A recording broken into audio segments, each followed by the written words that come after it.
In 1998, a new corporation was founded. Its mission would be to organize all the world's information and make it universally accessible and useful.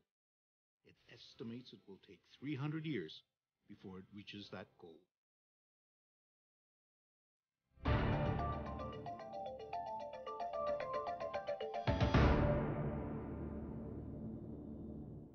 Successful companies start with very audacious goals, and there's no question that the Google organizing all the world's information and making it useful was an audacious goal.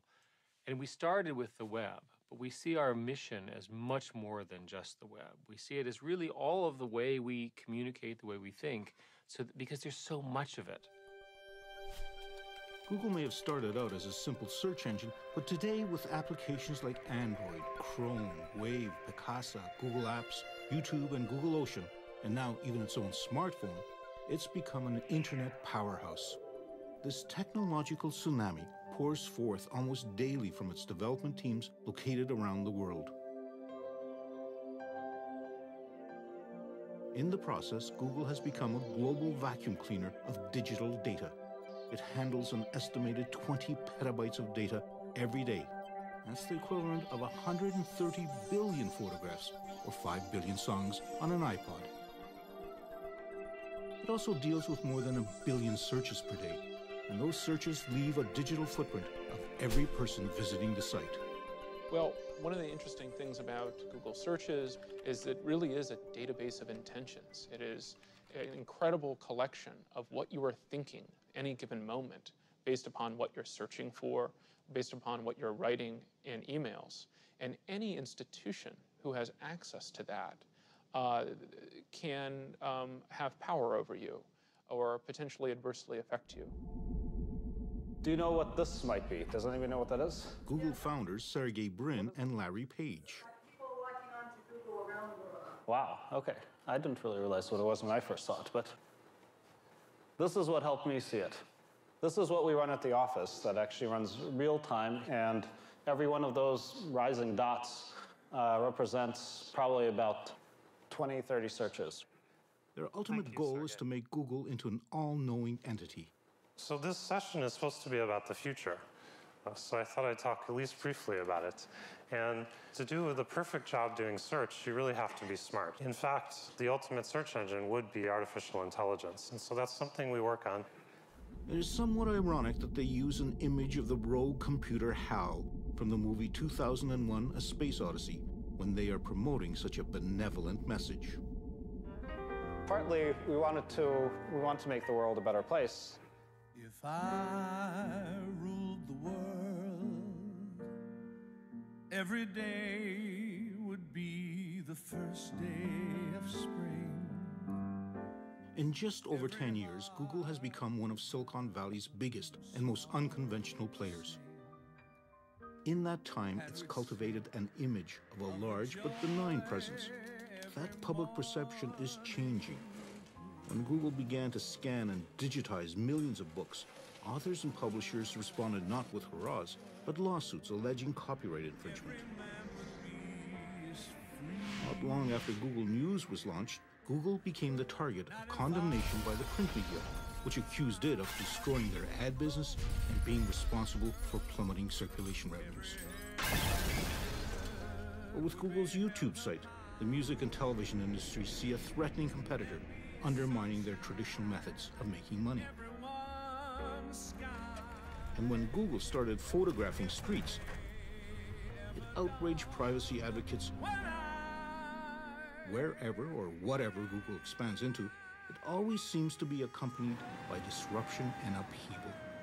And whenever controversy does arise, Google falls back on a corporate motto that was born out of an early Google employee's aversion to corporate speak.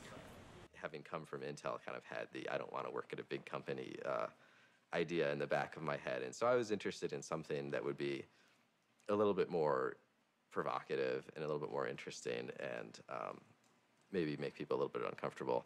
And so just sitting there in the meeting, I was just trying to think of something interesting. And so what popped into my mind was just don't be evil. When I came in, I thought this was a joke. I thought that it was just a way of marketing within the company.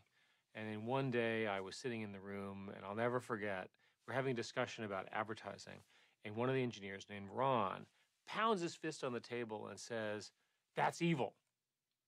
And all of a sudden, conversation stopped. It was as though everyone had jumped around the table and hid underneath it.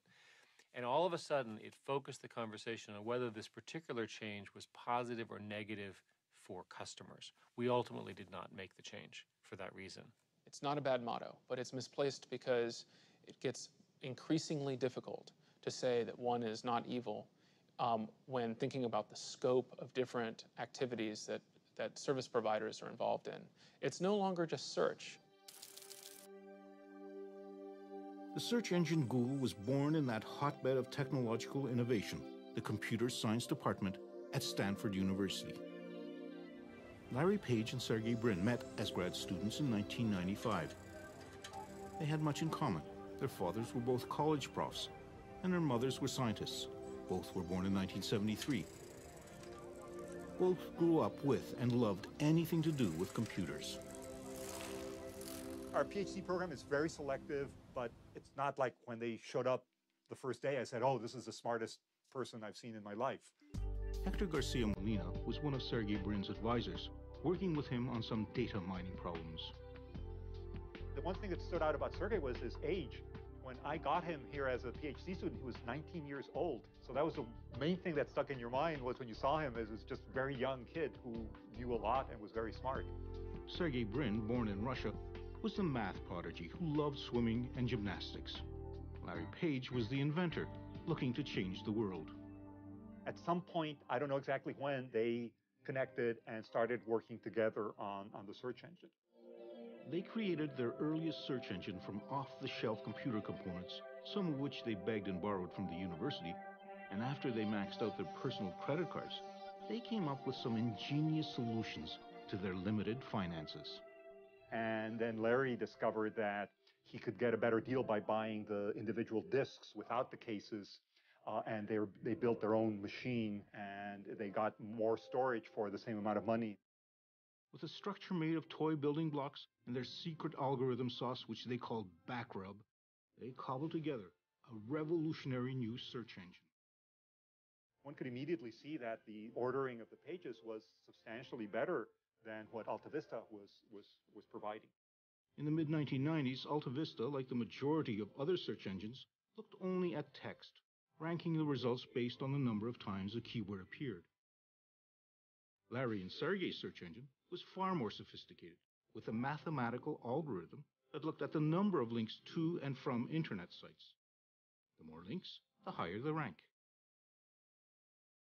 The first search I ever typed into Google was Canadian exchange rate, and it gave me exactly the right information that I ever could use about the Canadian exchange rate and so on. And I was, I hate to use the word blown away, but I was blown away by the fact that I could find exactly what I wanted so quickly. I think what they realized is that working on it in the context of a university research project didn't give them the scope and the scale that they really needed to make it work. So they said, well, let's take a leave. Let's go off, do a company, get it working, and then we can come back and finish up the research. Larry and Sergey were preparing to leave Stanford to start up their search engine company, which by this time they registered as Google, a misspelling of a mathematical term for one with 100 zeros after it. Meanwhile, they continued to participate in the computer science program. They had presented some work they had done on a search engine, and naturally, given my interests, I wanted to be part of it. Google had its very first employee, Craig Silverstein, a fellow PhD candidate. So there were three of us at the beginning, and it seemed like forever that there were three of us. We cared a lot about culture fit, and there were some people who we refused to hire, even though they seemed technically to be very qualified, because they just did not have the personality to work well with us. The three Stanford postgrad students opened up corporate headquarters in that cliché of Silicon Valley, a garage. The company began to expand. I joined in January of 1999, which was a few months after they had started. There were 4 other people at the company, including Larry and Sergey at the time, and they were renting half a house from someone who was still living there and who is now a vice president at Google. And the computers, everybody was working in offices, or in bedrooms, if you will. And the garage was included, and I believe we had a printer there, we had a ping pong table there, but the whole company was not living in the garage. We totally worked out of a garage, and I made sure that we did. It was maybe one day a month, or one day every 2 months, but I made sure that every so often we'd go out into that garage and we would do some work there. Well, I wanted to be able to tell people times like this that we started in a garage. And so for the record, we started in a garage. It's just in a garage that had rooms in a house attached to it. As Google outgrew its garage, it moved corporate headquarters into a regular office space in downtown Palo Alto. We were in Palo Alto back in those days, which is like a restaurant town. My goal was that we'd go to a different restaurant every night. We'd eat out dinner all the time. We'd eat out lunch all the time, in fact. The company was expanding quickly, and soon they moved again. But with few restaurants around this new location, Larry and Sergey decided that it would be more efficient and more cost-effective if they had their own kitchen with their own chef. The one who was chosen had on his resume a stint cooking for the band, The Grateful Dead. They offered me shares in the very beginning, and I was very reluctant. You know, I talked to my dad about it, and I was like, Pop, these guys want me to give them money for these shares in a company that isn't public. And he's like, it's a scam. Don't believe him. Don't you give him a dime. Unlike other search sites, the Google homepage was clean and efficient, free of annoying banner ads and pop-ups. Larry Page and Sergey Brin watched as their search engine Google became more and more popular. But that engine still wasn't translating into real money, and they had no viable business plan to make Google turn a profit. Our founders decided that for the longest time that we weren't going to get into the ad business. However, I think the breakthrough idea came when we said, look, why don't we just show ads that are purely text-based and doesn't have any, moving images or distracting stuff. Based on the search, Google would provide simple ads for people to click through. So in October 2000, Google embarked on a new business, online advertising. Almost immediately, ad money started to flood in, and pressure grew on Larry and Sergey from their venture capitalist investors. They wanted an experienced CEO to run the place. Larry and Sergey chose a seasoned veteran of the tech world, Eric Schmidt. He had successfully run software maker Novell, and before that, he was with Sun Microsystems. But perhaps what was more important for the founders was that he shared with them a background as a computer science engineer, married to a strong entrepreneurial drive. Well, Google has taken the position that creativity occurs from individual entrepreneurs deep inside the company, often who have an idea but don't have time to work on it. So we invented a concept called 20% time. And every technical person in the company is supposed to, and we encourage them to spend 20% of their professional time on things that they find interesting, not things that we find interesting. Employee number 23, Paul Buckheit, who was the originator of the motto, "Don't be evil," was also the engineer who in just one day came up with Gmail, an email program used internally by Googlers. There were a lot of objections to even doing Gmail in the first place, but one of the big ones was that there was no way to make money with email. So there was this idea that had been floating around that maybe we could do targeted advertising. For example, if you get an email about a ski trip, you'll get maybe an advertisement for ski equipment or gloves or something like that. He decided to try writing some code to see if it was possible for Google computers to scan the Gmail messages and spit out an appropriate ad. When I arrived the next day, people were pretty excited about it, and not always in a positive way. Some people thought that it was actually a terrible idea. What I recall from the meetings, which occurred over about a year, was this constant debate of what kinds of features would advertising work and so forth. And we ultimately decided to try it. And we, in fact, launched Gmail on April 1st. It was seen largely as a joke. The addition of targeted ads to Gmail in 2004 proved to be no joke, adding to Google's ever-burgeoning bottom line. Google had transformed itself into an advertising money-making machine. Now, when we talk about publicity, the Google IPO has received more publicity than any other IPO in history. When Google was preparing for its initial public offering of stock, it had to disclose a closely guarded secret, that it had staggeringly large revenues and profits. It took most investment observers by surprise and made Google a very attractive stock to own. And so, August 19th, 2004, the first day of trading of Google shares, saw the creation of hundreds of freshly minted millionaires. Those early investors and first Google employees had struck the mother lode. For people who get into a company because of the money, an IPO is a big deal. Any exit strategy, you're bought by someone else, you have a public offering, whatever, it's a big deal. And it causes you to rethink your life because your dream has been achieved. I'm doing okay. I'm comfortable. Most people would consider me wealthy. I consider myself wealthy. Larry and Sergey were now way beyond wealthy. It took just 6 years for them to become billionaires. Their company, Google, had become one of the world's top search engines. It's even made it into dictionaries as a verb. Google as a technological tool has become part of pop culture. And young people's perception of Google as a cross between a college dorm and geek heaven means that Google receives more than 1 million job applications a year. You come to Google, and first time I'm really feeling like everyone knows what they're doing and they know it better than me. So just what does it take to be one of the chosen few selected to be a Googler?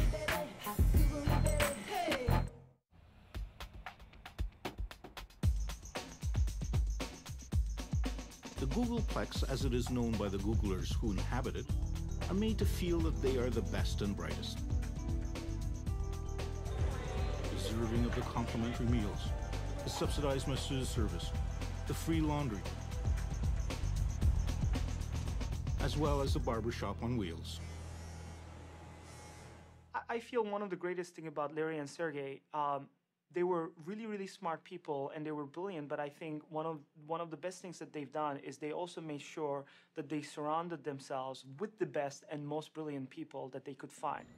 Google receives more than 1 million job applications a year. However, to join the ranks of some 20,000 worldwide Googlers requires passage through a grueling series of tests and interviews. Rajin Seth, another Stanford computer science graduate, had worked at a number of high-tech companies before approaching Google. I probably went through somewhere between 10 to 15 interviews at the time. And then finally, my last interview was with Larry.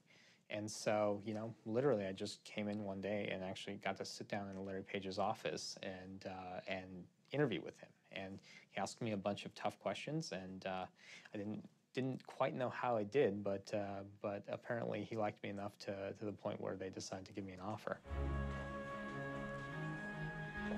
Among the most highly prized employees at Google, just after computer science engineers, are new hires called APMs, or Associate Product Managers. A large part of why Google hired associates like my position, associate product managers, out of school at that point, was to be able to culture these future product managers like myself in the way Google wanted them to behave.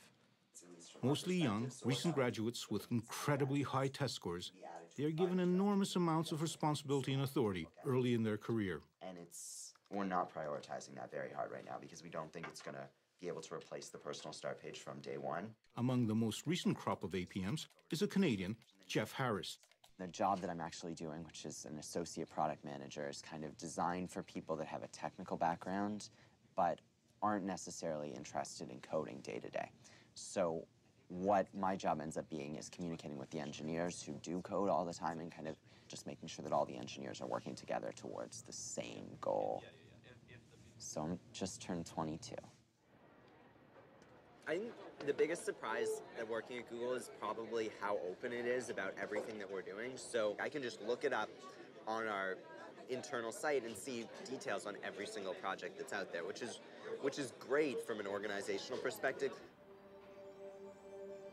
Although Google might be highly transparent internally, it, like so many of the other big Silicon Valley high-tech companies, is extremely sensitive about what outsiders are allowed to report on, whether that be code on monitor screens or the doodles on the whiteboards, which are seemingly everywhere. We believe in having whiteboards all over the place, and the reason for that is to really spur creativity, so that you can draw things and communicate ideas and work with other people on that idea. secure data connector here, right? Is our ability to publish programmatically going to be released at the same time, or is that? Yeah. And so a lot of times people will pull out their phone and take a picture of the whiteboard and send that around as an email. You know, those end up being part of the notes for the meeting. Besides having whiteboards and food stands everywhere, the other striking feature about Google Offices is the absence of paper. We operate very much in a paperless manner. You know, one of the things that we've done here at Google is that users have laptops that they carry with them to the meetings that they're in. A lot of the note-taking is done electronically so that it can be instantly shared with people. An insatiable appetite for the new and innovative, spanning a wide spectrum of technologies, means Google is constantly on the prowl. But not everything, of course, is invented at Google. We also have teams looking for great technology in small companies that we can pick up, that we can buy, where they would benefit from the structure of Google. With plenty of cash and stock at its disposal, Google is able to scoop up companies it's interested in. That's how YouTube became a Google product, as did Google Earth and Picasa, as well as a web-based word processing program called Writely. Writely was a word processor in the browser. You just go to it as a normal website and it just works. Google noticed it because we were, you know, getting a little bit of press. Google bought Writely and hired its founders to help develop it further. My experience has been a little bit like I was a kid folding up little paper boats in a stream somewhere, and it was really fun. And, you know, Daddy Warbucks wandered by and said, "Kid, this is great. Here's a pile of quarter-inch thick plate steel and an army of arc welders. Go build me a battalion of battleships." Writely has morphed into Google Docs, a word processor that moves the application and its data from the personal desktop computer to Google's servers. It's a little bht strange. It is strange. I'm definitely, you know, I'm a 42-year-old graybeard now, right? Like, it's kind of, I'm not that old, but here, that's 90th percentile or something. I don't know what it is, but yeah, there's a lot of young engineers here. That it doesn't bother me. I think it's interesting to me. I think everybody gets to this point in their career where things begin to seem obvious. I don't mind the technical culture here. I'm not intimidated by it. I'm very productive, fierce, kind of meat-eating coder when I'm writing code, and they're all afraid of me, so they don't bother me. It's good. I wasn't here when they founded it, but my understanding of the founding conception of the culture is they wanted to do things and see things from an engineer's perspective. We do have a lot of P1. From that perspective, efficiency might very well be an engineer's prime directive. Triage on them. Right now I'm looking at the one where you open a text document in Gmail and it gives an error. Most of the teams do this every morning. There's a stand-up meeting. It's meant to be very short. It's about 10 minutes long. You're not supposed to speak for more than about a minute. All right, so I continue unit testing. The pencil is the conch shell from the Lord of the Flies. Remember that? So that's whoever has the pencil is talking. That's why it's a very efficient meeting. It took 5 minutes to tell the whole team what was going on. Another meeting where members of the Google Docs team get to discuss problems is during their weekly Writely walk. I think it's interesting to try to do big things that change the world. I think that's what I like about being at Google. We want to change the world too. We want to do great things. What's wrong with the logarithmic pruning that we do now? The guy was editing for 8 hours and All right. the beginning and the end got pruned. So We're using it. Okay. No, that's cool. That's good. You get to deal with tens of millions of users and, you know, big data centers and big machines and big engineering, and it's really fun. For computer geeks, the fun really began in 1977 in a Silicon Valley garage when two college dropouts started a company called Apple and launched a revolution. The personal computer revolution. The power of the desktop computer unleashed across millions of homes and offices around the world changed everything. But now, after more than a quarter of a century of insinuating itself into our lives, the PC has lost pretty well all of its original gee-whiz luster. Google has set its sights on creating another revolution by eliminating the need for desktop computers. It wants to put as much of that data as possible onto its own servers. One of the things I think that's underappreciated is from the very earliest days, including at Stanford, they were great at minimizing the cost for putting together computer systems, and they've carried on that ability to deliver a huge amount of computing power at a relatively low cost. From its beginnings, Google had made it a priority to manufacture as cheaply as possible all its servers and storage facilities to handle its fast search and logging of the internet. And as the internet has grown, so has the need for increased computing capacity. Well, Google builds large data centers. We use personal computer components, and then we build a lot of specialized systems now to deal with the kind of scale that is required.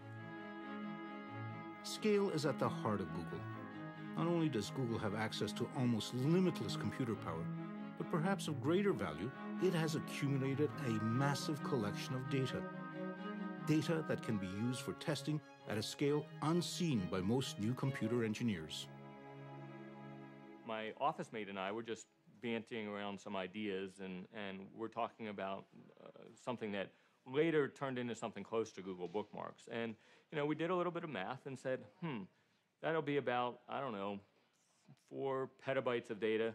That doesn't seem so bad. And that sentence, 4 petabytes of data, that doesn't seem so bad, is something that before I had been at Google for a month, I would have been shocked to hear those words coming out of my mouth. That shocking 4 petabytes is the equivalent of 4 million gigabytes, numbers so staggeringly large that it is nearly impossible for mere mortals to fathom. As memory increases in capacity and decreases in price, Google is moving into something called cloud computing. The whole idea behind cloud computing is to go ahead and get everything on their server where the professionals are managing it. The problem today is you've got all your stuff on your computer, you drop it, you break it, you delete it, it's a disaster. Why don't you put everything that's important somewhere else, keep it secure, keep it under your control, it's available to you on every demand, on every device, and everywhere you are. The move to the cloud is ushering in a revolution in how we communicate, how we work, how we play, in fact, how we live. People wonder, what's going to happen to information that is mine personally? It's my bank records, my health records, whatever it is, but I don't control it. It's sitting out there somewhere I have to just trust whoever has it to not do things with it I wouldn't want.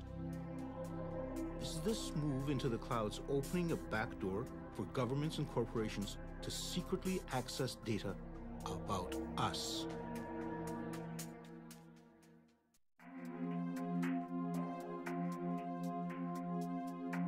If everyone's digital data is moving into computer clouds, just where are these clouds? One of them has touched down in the foothills of the Blue Ridge Mountains in North Carolina. This was once the heartland of American furniture manufacturing. Then in the 1990s, cheap labor from overseas siphoned off the jobs, leaving behind a devastated economy and an awful lot of excess electricity. It just so happens that computer data centers are voracious users of electricity to run the servers and to cool vast quantities of water used for refrigeration. The town of Lenoir had plenty of both, and so in late 2005, Google came calling, but it came cloaked in secrecy. From Google's perspective, at least as I understood it, it was that the race to build these data centers is so intense, and the information, at least they see it, is so proprietary that they didn't want any of their competitors to get wind of what they were doing. T.J. Rohr is a lawyer and a member of the Lenoir City Council who was involved in the closed-door negotiations with Google. They would reveal information to us that we couldn't reveal to anyone else. Google definitely had an attitude like, look, it's our way or the highway. These are the terms we're offering, take them or leave them. Desperate local and state officials were more than ready to reach a deal that would bring Google to this devastated county. They offered Google a 30-year tax break on property and equipment. It was worth an estimated $165 million over a 30-year period. From these digital warehouses estimated to cost $600 million apiece flows a stream of data. Here are the emails, the photographs, the music, the videos, the maps, and the searches that have made Google a data-collecting powerhouse. Google does not divulge how many server farms it runs worldwide. but it is rumored that there are some 36 of them around the globe, all digitally connected and all firmly planted on land. But that might change. Google has filed a patent to build data centers out on the open sea. Powered by the latest technologies in harnessing wave energy, Google servers would sit out on barges. The expectation is that sea-bound servers would be much cheaper to run, and there certainly wouldn't be any real estate or property taxes to pay.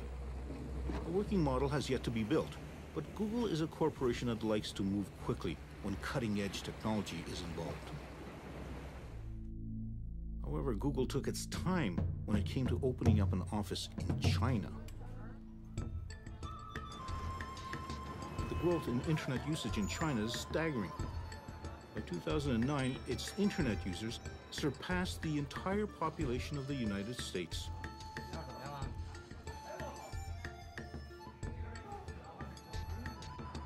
It is an exploding market made more complex by a censorious government. We were late in entering China. We were late because we were concerned about some of their content laws. In order for Google to set up an office in China, it had to agree to block certain sites from its search results. The Chinese government decides who gets past their Chinese firewall. To run Google in China, they landed Kai-Fu Lee, a senior executive at Microsoft, who was once in charge of their operations in China. In 2005, Kai-Fu Lee found himself in the role of Noogler, as new Googlers are called. When I joined Google, I used the word shock to describe what I felt I saw. And I think it's a combination of things. It's a combination of the Google values, and that's just how young and happy this company was. It's my goal to make the culture in the Google China office as close as possible to that of Google Mountain View office. It's impossible to make it exactly the same because the Chinese culture and the American cultures are different. Nothing separates these two cultures more than who is actually using the internet. The average internet user is 25 years old in China versus about 42 in the United States. So the difference is substantial, and the usage patterns is also quite different. The Chinese users, because they're younger, tend to like entertainment, games, music, video, tend to do less of searching and e-commerce. Similarly, when they use the web, they tend to want something that's very busy, very exciting, as opposed to simple user interfaces. The internet cafes are filled with young people, many of whom are here because at home they would be forbidden to play these games and movies. What it seems is not forbidden, either here or at home, is downloading pirated music. We noticed that most Chinese users on the internet download pirated or unlicensed music through other search engines. And that's become a habit, and I think most users find that to be an entitlement. So our efforts to try to build perhaps a paid per download or even a subscription service ended up with a clear conclusion they would never take off. A Google engineer and a product manager used their 20% time to come up with Google Music, a free music download that has the support of the major record labels. So we hope we found the formula that will not only be successful, popular, but also profitable for record labels and for our partner and for us. While the Chinese government appears to tolerate the pirating of music, it seems to show less patience for Google, recently accusing it of spreading pornography. Google is registered in China, so we have to follow the Chinese laws. Whatever the laws. Well, our employees are Chinese citizens. They would have to follow the Chinese laws wherever they were. Following Chinese laws meant that Google searches from within China for such things as Falun Gong, Tibet independence, or Tiananmen Square protest produced quite different results from those that appear on screens outside of China. And that's how it operated for 4 years.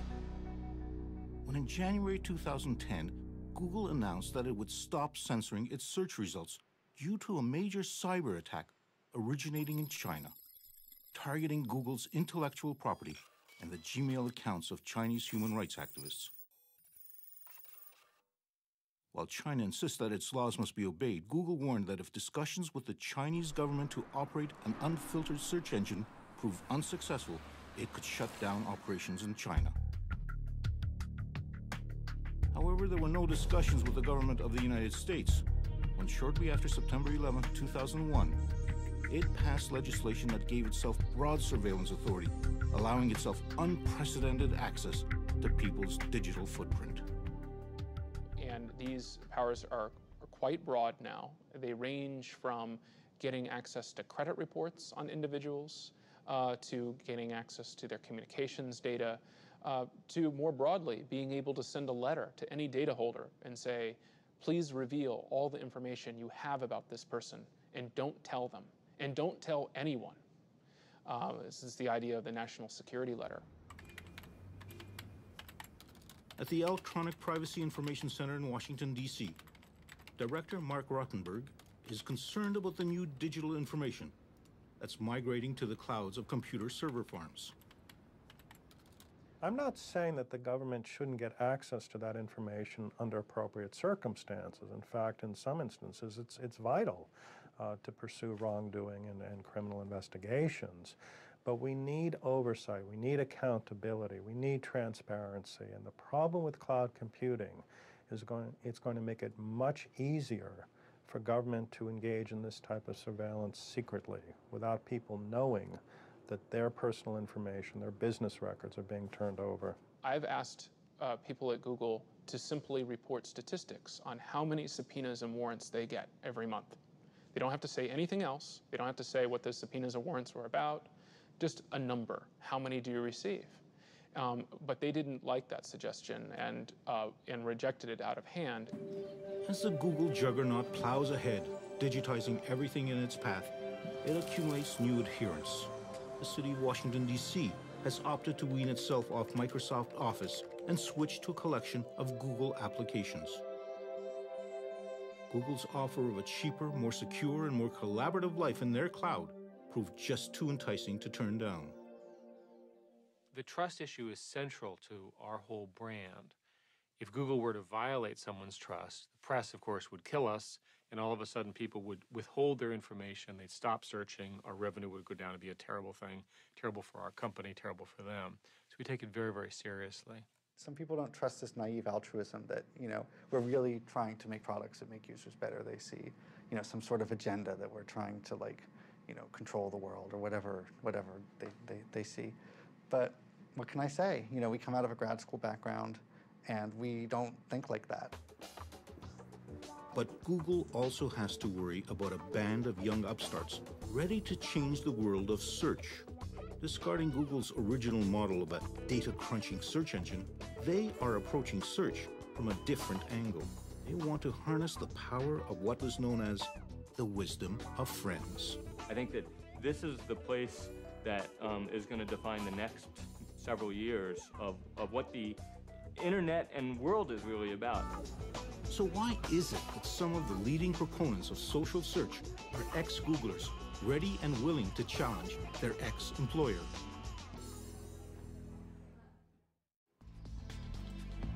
With almost 20,000 employees worldwide, Google is beginning to see some of its early hires leaving for what they see as the next big thing.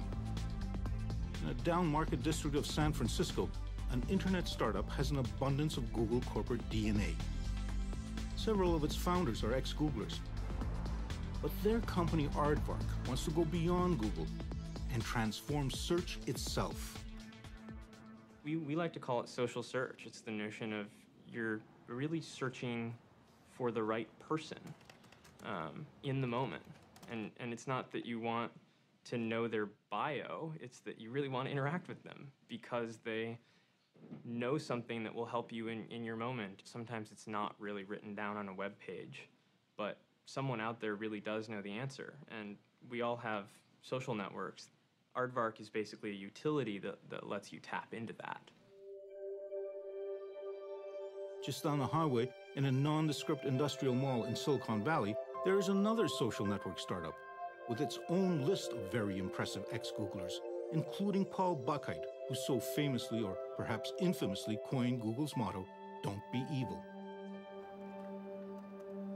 Their tiny company called FriendFeed is developing a new social network service that shares and keeps track of what friends are listening to, reading, and posting on the web.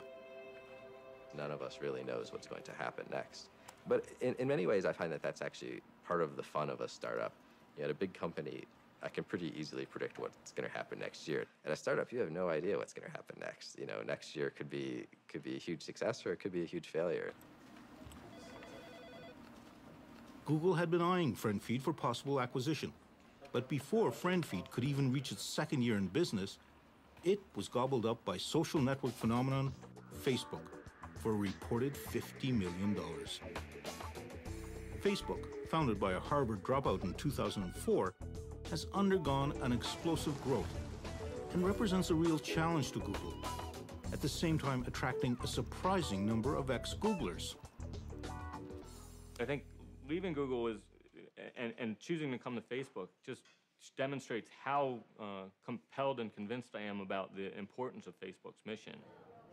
Facebook, along with Twitter, are currently the hottest social networks around, and they have realized that their kind of friend-based recommendations is a form of search far removed from Google's cold, calculating algorithms. For most people, outside of engineering, the world is about relationships. It's about connecting with other people. And to that extent, Facebook really is that next step in the evolution of what really matters from a technology perspective. Google had in fact entered the social network market with something called Orkut. Although tremendously popular in India and South America, it has failed to attract any large following among Europeans and North Americans. Google really didn't jump into the social networking business, and I think that's partly the personality of the founders. I think they're engineers who, small talk with your friends is not the priority. It's getting information from the scientific world is priority. So I think in some sense there was always a bias that this was sort of not very interesting, not very important. Why would you want to spend time on it? And of course, as the world has moved to Facebook and Twitter and all those things, they've said, oh, we can do that technically too. Sure, we can put Twitter-like things into Gmail. We can put Facebook-like things. We have Orkut. But I think the heart of the company isn't in it. It's not what the company's about. It's about information, all the world's information. Google really believes that the data is going to create incredible benefit for society. The company firmly believes that it's going to find ways to use data to make our lives better, to make our lives easier, to make decisions more efficient. They firmly believe that. For instance, with flu trends, they believe that in tracking individual searches for looking for things like cough or other medical conditions, they are going to detect the flu, they are going to be able to more effectively target interventions, and fewer people will die. When Google launched its IPO, Larry and Sergey personally wrote a letter explaining their aspiration for its future. Google is not a conventional company, they wrote. We do not intend to become one. Google's mission to collect all the world's information and make it accessible and useful, and do it within 300 years, has seen it move far beyond searching internet sites. Whether photographing streets, or digitizing the world's books, or turning our mobile devices into internet portals, or creating the world's greatest repository of video in its very own cloud, Google remains a technological phenomenon. But its future rests on something quite unscientific. Trust. Trust that it is keeping our data safe from hackers and snooping governments. Trust that it isn't misusing our information. And ultimately trust that Google is living up to its motto, don't be evil.